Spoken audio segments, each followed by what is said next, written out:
Eu quero pedir a você, eu pedindo ao Senhor uma palavra ao nosso coração para essa noite. Deus me levou a olhar um texto da palavra de Deus, e eu quero que você abra comigo em 1 Pedro, finalzinho da Bíblia. 1 Pedro capítulo 4, verso número 7, diz assim a palavra de Deus: Ora, o fim de todas as coisas está próximo. Sede, portanto, criteriosos e sóbrios, a bem das vossas orações. Acima de tudo, porém, tende amor intenso, uns para com os outros, porque o amor cobre multidão de pecados. Sede mutuamente hospitaleiros, sem murmuração. Servi uns aos outros, cada um conforme o dom que recebeu, como bons dispenseiros da multiforme graça de Deus. Se alguém fale de acordo com os oráculos de Deus. Se alguém serve, faça na força que Deus supre, para que em todas as coisas seja Deus glorificado por meio de Jesus Cristo, a quem pertence a glória e o domínio pelos séculos dos séculos. Amém. Amém. Glória a Deus por essa palavra maravilhosa ao nosso coração. Eu gostaria de estar meditando com você sobre esse tema, permanecendo no caminho, permanecendo no caminho. Baixe sua fronte. Paizinho querido, nós estamos entregando nas tuas mãos esta noite, que tem sido uma bênção até aqui, Pai. Agora, Senhor, nós te pedimos mais uma vez, que a Tua palavra, Senhor, ela venha de encontro às nossas necessidades, ó Pai. Não aquilo que queremos ouvir, mas aquilo que precisamos ouvir, Senhor.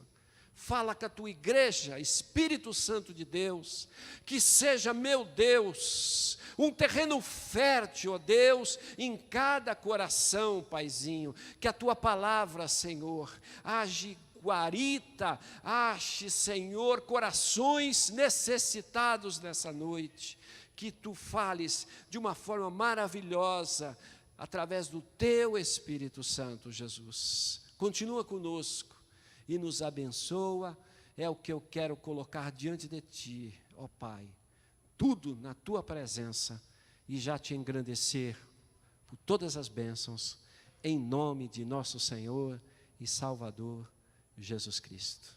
Amém? Irmãos, eu não sei você, mas o que eu tenho ouvido ultimamente, de pessoas falando a respeito do fim, é algo muito grande. O fim de todas as coisas está próximo. Pedro já começa a falar, já há quase 2000 anos atrás, a respeito do fim. Porque a ideia aqui, irmãos, é que Pedro estava passando junto com a igreja, naquele tempo, por volta do ano 63, 62, 64, nesse período.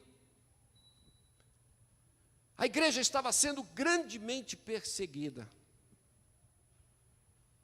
Nero estava querendo matar os cristãos. Houve uma perseguição muito forte em direção à igreja do Senhor. E Pedro também já sentia, dentro da sua própria vida, que a sua vida estava muito próxima de ser levado desse mundo. Agora, esta palavra Não é uma palavra para aquele tempo. É uma palavra para mim e para você. Uma palavra para nós que estamos no caminho, que estamos caminhando em direção à nossa Canaã celestial. Como ansiamos por esse momento, como ansiamos pela volta de Jesus, ela pode acontecer a qualquer momento. Agora, quando a gente olha para essa palavra, irmãos, como nós nos prepararemos para esse tempo? Você já parou para pensar que a gente tem que estar preparado para a volta de Jesus? A gente tem que estar pronto. A igreja do Senhor, ela tem que estar na presença do Senhor. Porque a Bíblia nos diz que Jesus vai vir buscar a sua igreja lavada e remida no seu sangue. Jesus vai vir buscar a sua igreja, que tem lavado as suas vestes no sangue de Cristo Jesus. Isso não está longe. Por tudo que você tem visto, na televisão, na internet, tantas coisas que a gente tem olhado para o nosso mundo e já não existe mais segurança em lugar nenhum.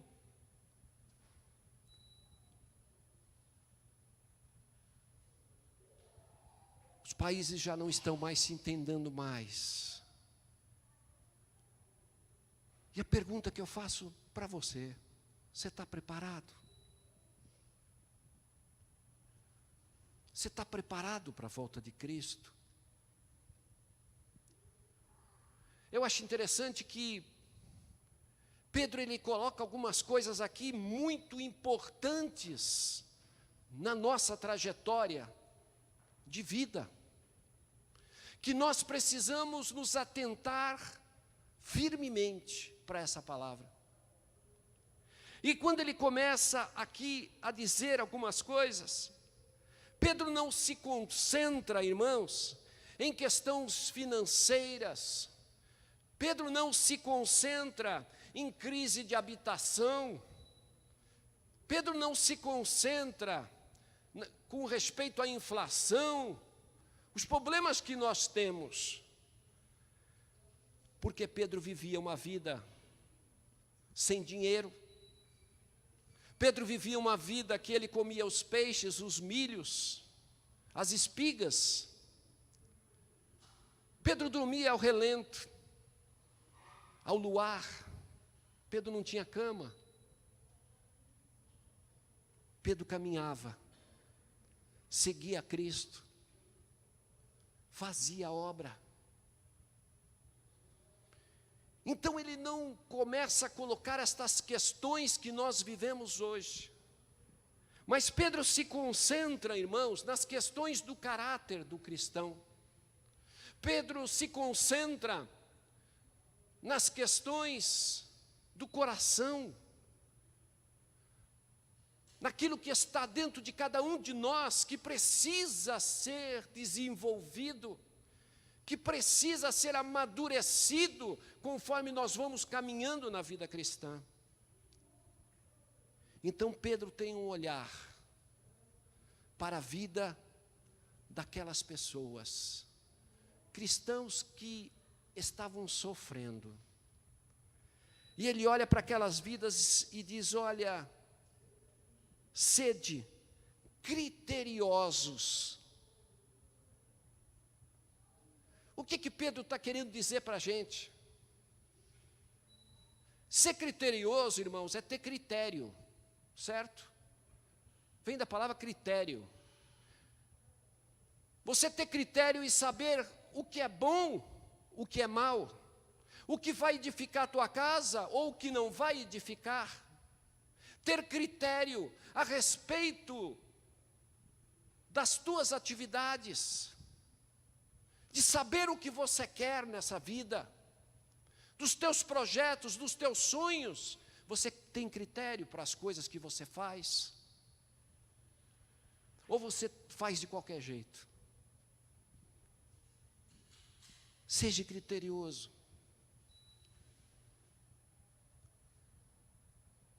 Uma coisa importante que nós estamos vivendo nos tempos de hoje é que as pessoas, elas estão infelizes. As pessoas, elas estão com o coração insatisfeito com tudo que tem acontecido na sua vida. Eu gostaria de fazer uma pergunta para você nessa noite. Se você fosse ao médico e você fizesse uns exames, e depois de levar os teus exames para o médico que você é responsável, e ele chegasse para você e dissesse assim: você tem 6 meses de vida, o que você faria?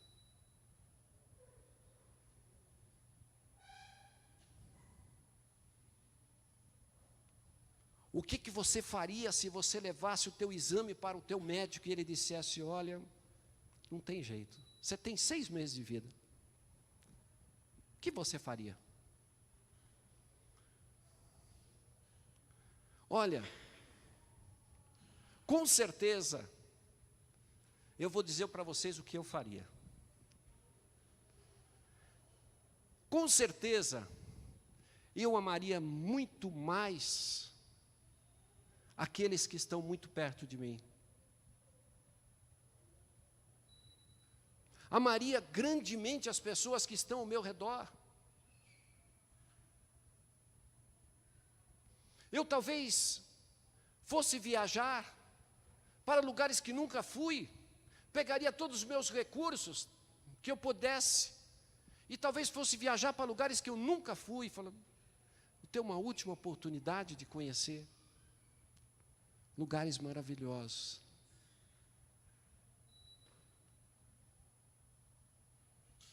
O que mais que você faria?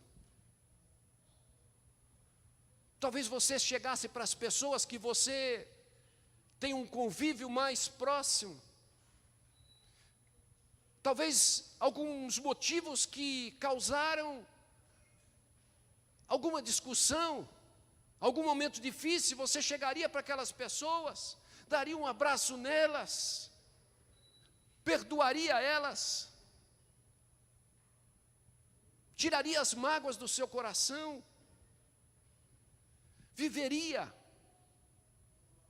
algo talvez que você não faria hoje. Talvez você procurasse ler mais a Bíblia, você orasse mais.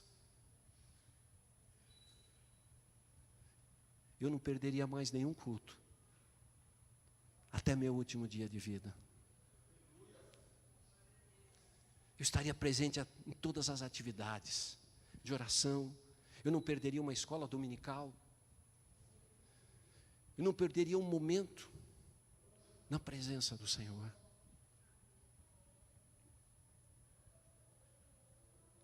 Seis meses.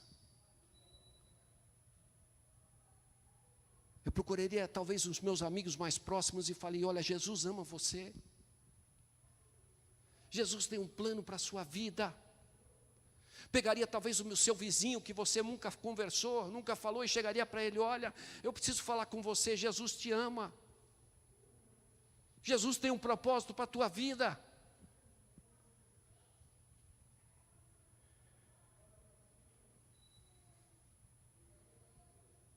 Eu procuraria tirar mais o tempo da televisão, mais o tempo da internet,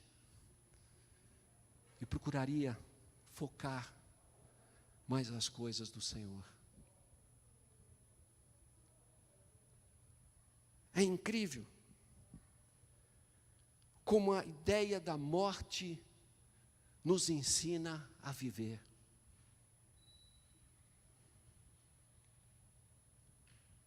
E você chega no final, você diz assim: olha, vivi meus últimos dias feliz, vivi meus últimos dias alegre, contente, fiz o melhor. É impressionante como a ideia da morte, ela traz vida para a gente. pergunta que eu faço para você nessa noite: você é feliz? Você é contente?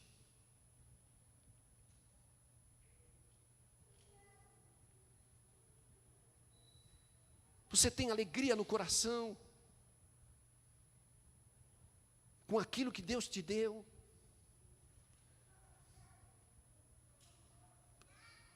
Sede criteriosos.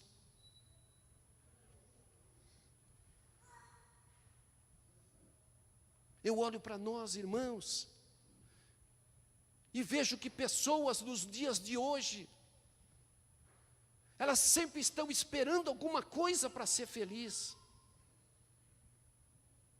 Ah, pastor, se Deus me der uma casa, eu vou ser feliz. Se Deus dobrar o meu salário, então aí eu vou ser feliz.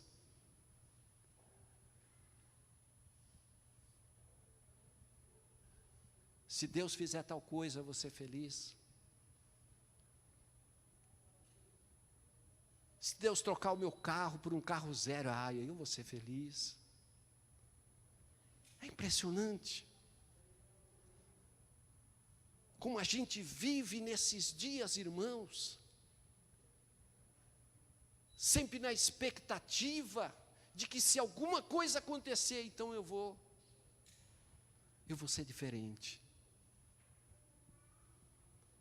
Agora, a felicidade não depende das circunstâncias que estão ao nosso redor.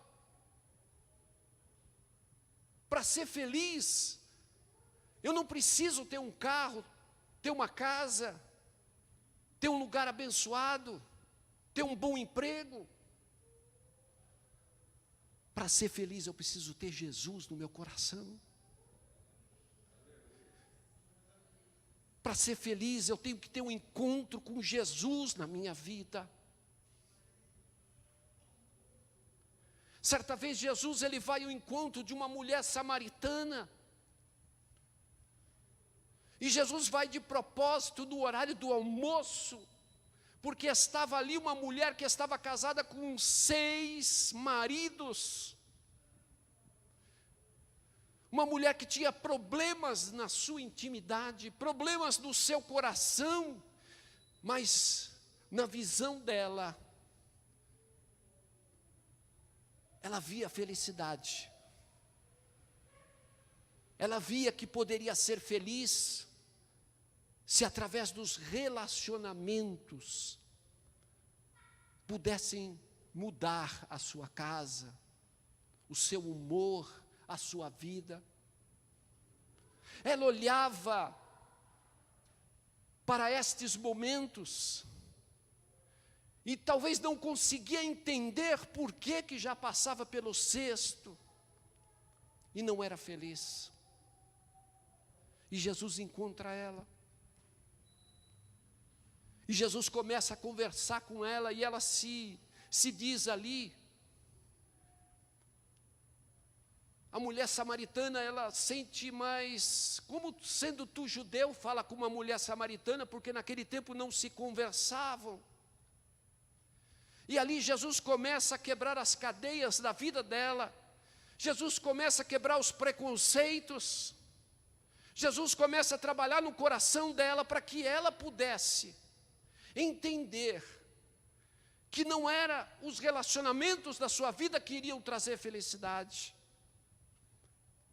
E Jesus começa a confrontar o coração dela e mostrar para ela que haveria algo muito melhor do que ela estava procurando. Irmãos, muitas vezes nós estamos buscando a felicidade onde ela não se encontra. Muitas vezes nós corremos para cá, corremos para lá, fazemos isso, fazemos aquilo porque queremos ser felizes. Mas a felicidade não está nas coisas desse mundo.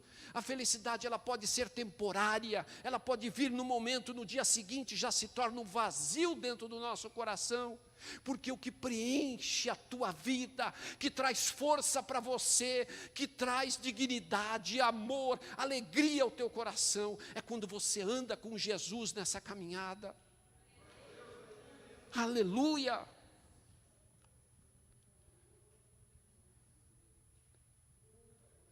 Pedro, quando escreve essa carta,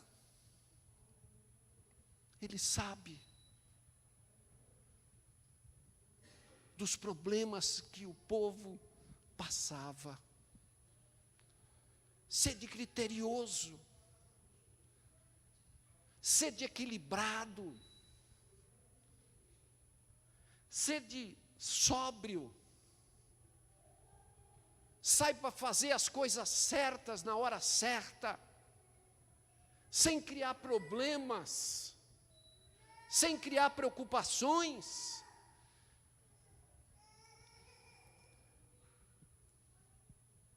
Mas busque ser feliz com Jesus.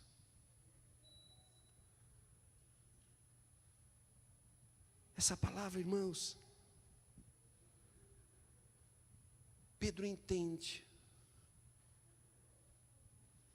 que o fim se aproxima e que nós precisávamos ter uma visão correta da nossa vida. Porque não adianta nada se a gente olhar para o outro lado, conquistar o mundo inteiro, mas não ter Jesus no coração. Vai adiantar alguma coisa? Não vai.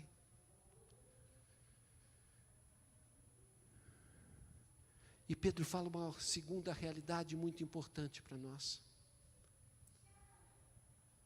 Ele disse: olha, sede criteriosos e sóbrios, a bem das vossas orações. Pedro está falando algo importante a respeito da nossa vida de oração nesse tempo. Porque além de você ser criterioso, além de você saber o que você quer da sua vida, você ser sóbrio, equilibrado, você tem que ter uma vida de oração. Você não pode viver a sua vida aleatória, longe da presença do Senhor. Porque a oração te faz vencer a sua própria vida nesses dias. Ajuda a vencer as suas fraquezas.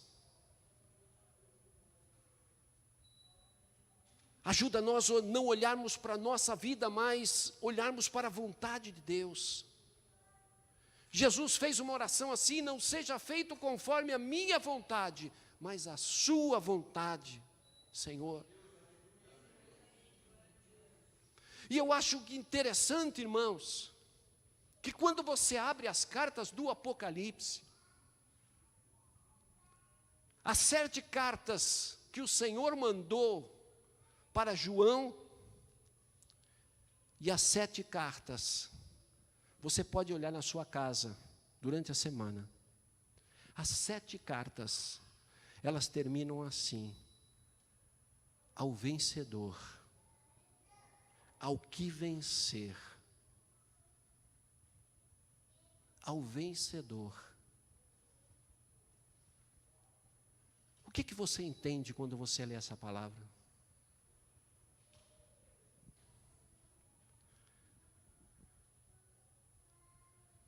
Sabe o que a gente entende quando a gente lê essa palavra? A gente entende que cristão derrotado não entra no céu. Se ele diz assim, ao vencedor, ele está dizendo: olha, crente derrotado não entra na presença do Senhor. E como é que a gente vence? A gente vence através da oração. E o povo de Deus hoje não está orando. Sabe por que você não está conquistando vitórias na tua vida, irmão? Você parou de orar. Você parou de buscar a presença de Deus.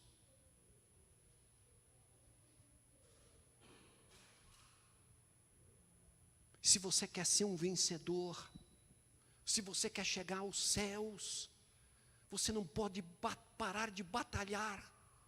Você está numa guerra. Você está numa batalha constante. O inimigo vai fazer de tudo para você não vencer.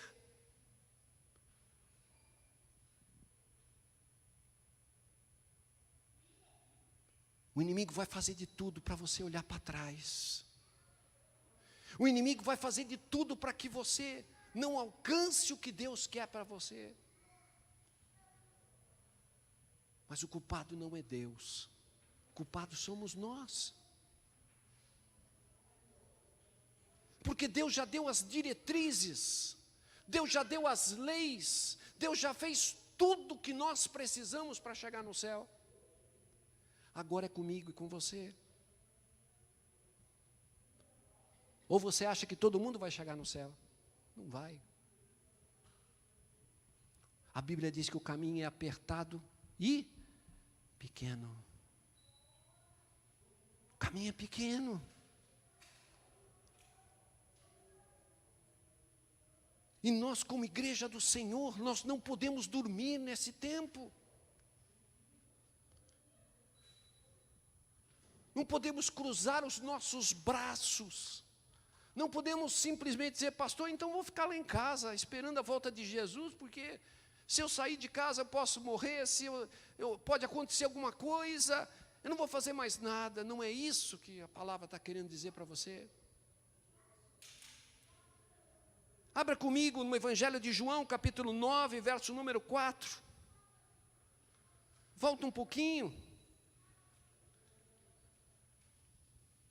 Evangelho de João, capítulo 9, verso 4.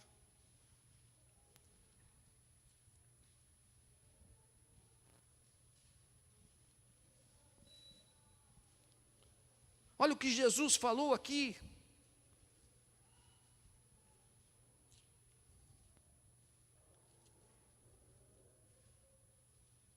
Aos seus discípulos. Capítulo 9, verso 4, ele diz assim: é necessário que façamos as obras daquele que me enviou, enquanto é dia. A noite vem, quando ninguém pode trabalhar. E eu tenho que fazer a obra. Eu tenho que pôr a mão no arado. Eu tenho que fazer a minha parte. Porque senão, vai acontecer que lá na frente, Jesus vai chegar para a gente e vai perguntar, o que é que você fez por mim? Ah, Jesus, estava tão difícil. Eu trabalhava semana toda, não tinha tempo para ir na tua casa, não tinha tempo para fazer as tuas coisas, não tinha tempo para falar do amor de Jesus para ninguém. Ah, estava difícil, não sobrava tempo. É interessante como a gente sempre tem desculpas para as coisas ao nosso redor. Mas o que eu acho bonito é que quando você gosta de alguma coisa, eu me lembro quando eu e a pastora namorava, né? Eu tenho até que ter cuidado aqui, que a sogra está aqui hoje, hein? Não pode falar muito, não. Eu lembro que quando eu namorava, eu creio que você não foi diferente, a gente tinha vontade de estar junto sempre, não é? Quando você ama, você gosta de alguém, gosta de alguma coisa, você quer fazer aquilo. Eu trabalhava, estudava, mas eu arrumava tempo para estar com ela. Por quê? Qual era a diferença? A diferença era o amor. Quando você ama, você sempre vai achar tempo para fazer aquilo que precisa. Você é apaixonado por Jesus? Sim ou não? Você é apaixonado por Jesus? Você é apaixonado pelas coisas de Deus? Se você ama as coisas de Deus, você vai procurar fazer. Você vai achar tempo, você vai procurar servir a Deus. Você vai procurar um horário para ter intimidade com o Pai. Você quer ter um encontro com Deus nas madrugadas, na sua vida de oração. Você vai querer ter esse momento especial para estar com o Pai, porque você ama.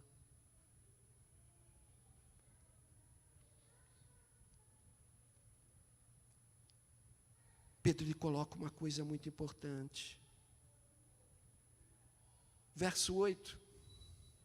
Acima de tudo, tende amor intenso. Olha o que Pedro está querendo dizer para a gente. Amor intenso.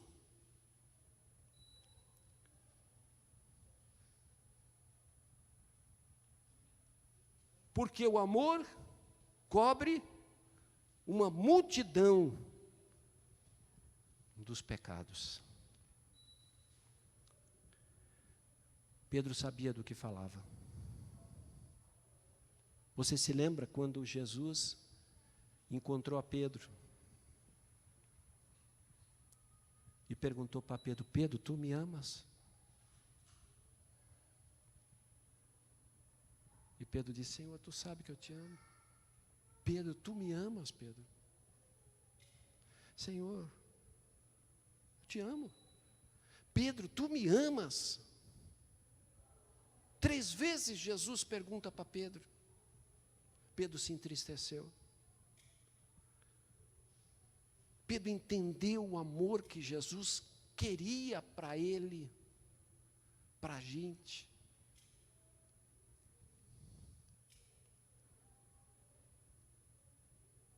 Agora, quando ele fala essa palavra, que o amor, ele cobre a multidão dos pecados. Pedro estava querendo sobrepor o amor com relação ao pecado. Ele sabia que não só no seu tempo, mas no nosso tempo de hoje, o pecado prolifera. A gente vê a humanidade caminhando em direção a isso.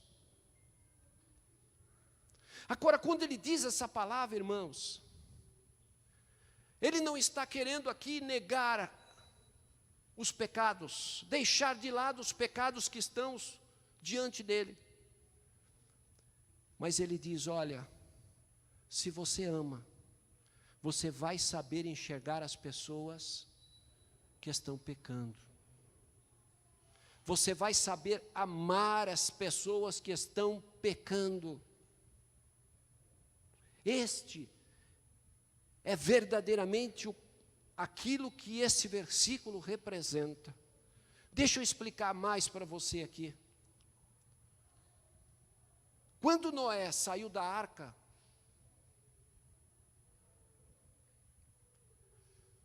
Noé, ele plantou uma videira.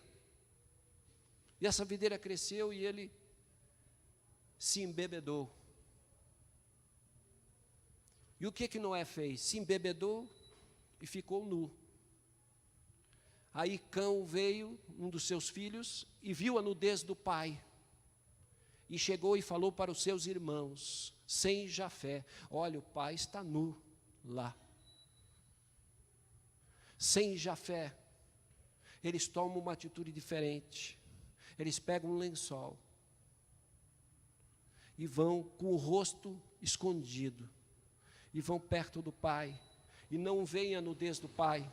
Eles vêm e colocam o lençol sobre Noé, encobrem o pecado com amor. O amor Ele cobre a multidão de pecados. É você saber olhar as pessoas que estão passando por grandes problemas e saber que o amor está acima e você sabe lidar com os problemas que a pessoa está passando. Você ama a pessoa, você tenta tirar a pessoa do pecado. Você vai atrás dela e você tenta resgatar aquela vida que está perdida. O amor suplantou, o amor cobriu o pecado. Essa é a ideia. Para nós que estamos vivendo esse tempo, não é aquele tipo de gente que a gente olha, aquele fariseu, aquele religioso, que quando olha alguém, olha lá, fulano de tal está pecando, olha lá, o fulano de tal está cometendo isso e aquilo e aquilo. Não. Pedro está falando, você tem que ter amor. Vai lá, conversa com ele, tenta mudar a visão dele, tenta trazer ele para Jesus, tenta fazer alguma coisa antes de acusar, porque quem acusa é o nosso adversário, é o nosso inimigo.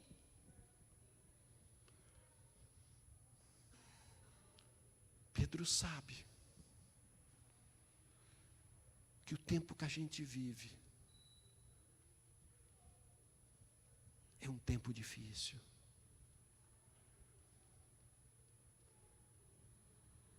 Irmãos,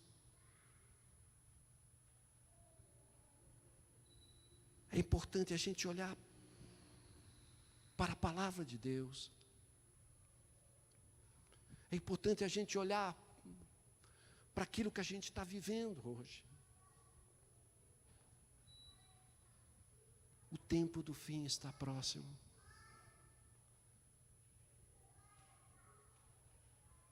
Você está vendo o que está acontecendo no mundo? O fim está chegando. Você está preparado para ele? Você está preparado para a volta de Cristo? Você está pronto para subir? Ou você ainda não entendeu o propósito de Deus na sua vida?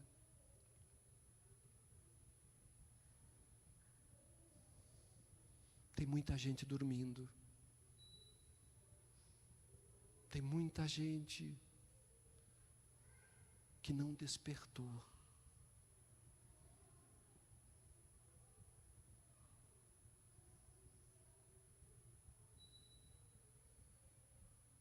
Pedro nos alerta nessa noite. A palavra de Deus, ela nos alerta nessa noite. Sede criteriosos. Sede sóbrios, equilibrados. Tenha uma vida de oração. Frequente as coisas que você mais ama. Ame aquilo, as coisas do Senhor na sua vida.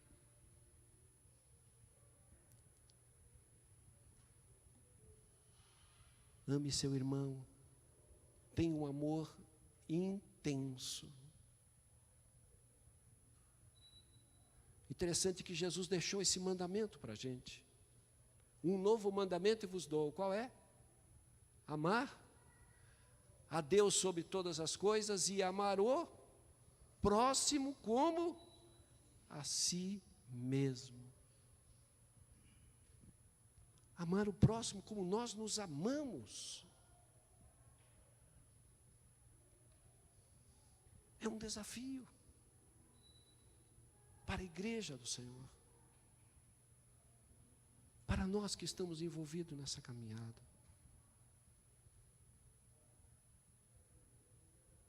Eu quero convidar você a olhar para esse texto nessa noite. Porque quem ama, perdoa. O amor e o perdão, ó, andam juntinhos. Eu não posso caminhar nessa vida e saber que existe alguém ao meu lado que não gosta de mim. Ou eu não gosto da pessoa. Eu preciso saber que nessa vida cristã que eu estou vivendo, Jesus espera com que eu me posicione diante desse mundo que eu estou vivendo, que eu faça diferença no meio das pessoas em que eu estou vivendo, que eu seja uma pessoa alegre, contente, feliz com aquilo que eu tenho. Porque como o mundo vai olhar para você se você está infeliz na sua vida? Como que o mundo vai encontrar esperança através de você se você não se manifesta o amor de Deus em você?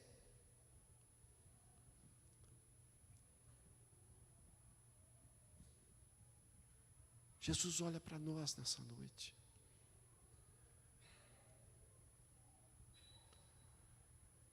Eu preciso viver a promessa da palavra. Eu preciso viver esse momento de hoje como se Cristo viesse amanhã.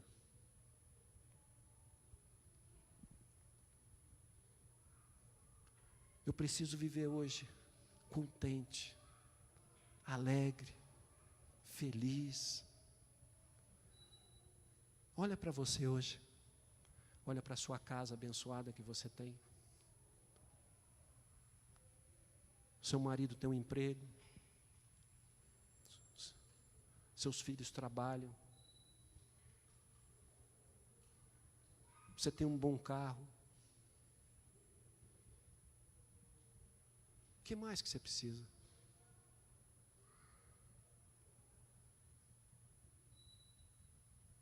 Estamos caminhando. Isso aqui não é o fim, não é? Isso aqui é o começo. Há um lugar diferente que Jesus está preparando para você, para mim, para todos nós. E às vezes a gente vende essa ideia no coração da gente, né? Ah, mãe, esse mundo só me traz infelicidade. Esse mundo só me traz tristeza. Esse mundo só me traz desilusão.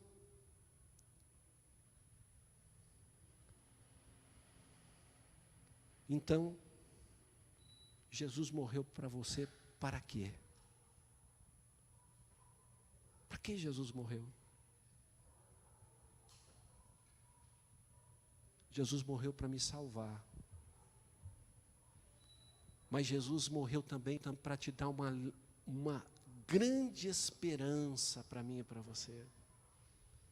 Uma esperança maravilhosa. De quando chegar a hora, quando chegar o momento, eu estou preparado. Quando chegar a minha hora, eu vou com Jesus.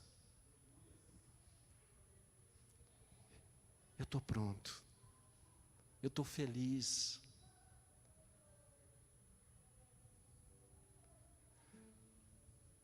Eu acho interessante quando Paulo foi perguntar para Deus que Paulo tinha uma enfermidade. E Paulo chega para o Senhor e fala: Senhor, o Senhor pode, eu estou fazendo a tua obra, Senhor. Eu estou evangelizando aquilo que o Senhor me colocou. Senhor, cura a minha vida. Cura essa enfermidade que eu tenho. A gente não sabe se era nos olhos, se era em outro lugar, mas o que tudo indica é nos olhos. E Deus chega para Paulo e diz assim: Paulo, a minha graça te basta. A minha graça. Se Deus só nos desse a graça, irmãos, já seria suficiente. Se nos desse a salvação, já seria suficiente. Mas Ele tem dado mais. Ele tem estado com você nessa caminhada. Ele tem abençoado a tua vida, a tua casa. Ele tem preparado para você, talvez não do jeitinho que você quer, mas aquilo que você está precisando, você está tendo. O pão de cada dia está ali, o maná do Senhor está te acrescentando na sua vida. Está te abençoando. E quando Pedro lhe diz aqui no verso número 4, sede mutuamente hospitaleiros sem murmuração. Sem estar olhando para a sua vida e reclamando das coisas que você não tem.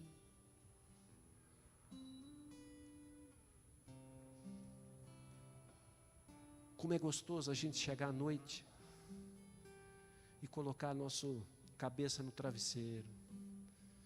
E falou: Senhor, obrigado.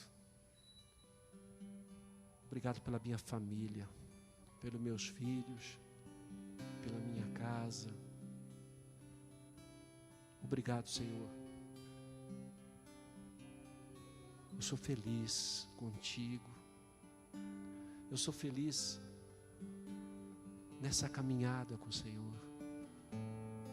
Estou lutando, Pai, para ter algo melhor, mas eu sou feliz com o que tenho. Como é gostoso. Eu fico imaginando o pai olhando para a gente. Eu fico olhando para...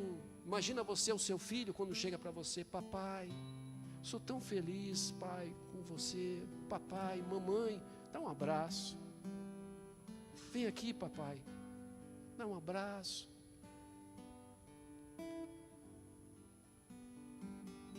Aí você entende o que é o que o pai pensa da gente.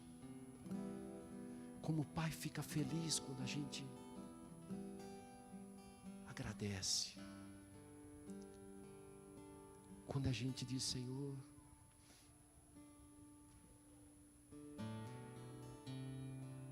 obrigado pela salvação, pela minha família, pela minha casa. Deus é fiel, irmãos. Deus tem sido fiel conosco.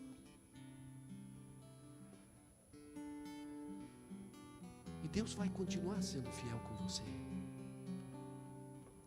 Apesar das nossas muitas infidelidades. Apesar da gente não corresponder àquilo que Deus espera da gente. Mas Ele ainda continua te abençoando, porque Deus nos ama. Deus ama você. Deus ama a nossa vida. Aleluia por isso. Glória a Deus por isso. Eu quero nessa noite orar com você. O tempo do fim está próximo. O tempo da volta de Jesus está próximo. E eu quero fazer um desafio para você. Tem gente do teu lado, na tua empresa, no teu vizinho, na tua família, que está precisando ouvir a tua voz. Está precisando você dizer lá: olha, Jesus te ama. Jesus quer algo maravilhoso para você também. Mas pastor, ele não quer ouvir. Não importa, irmão. Quem faz a obra é o Espírito Santo. Faz a tua parte. Você vai agradar a Deus quando você tiver uma atitude desta. Evangelize. Mostre o amor do Pai. E com certeza Ele vai ficar muito feliz comigo e com você. Amém.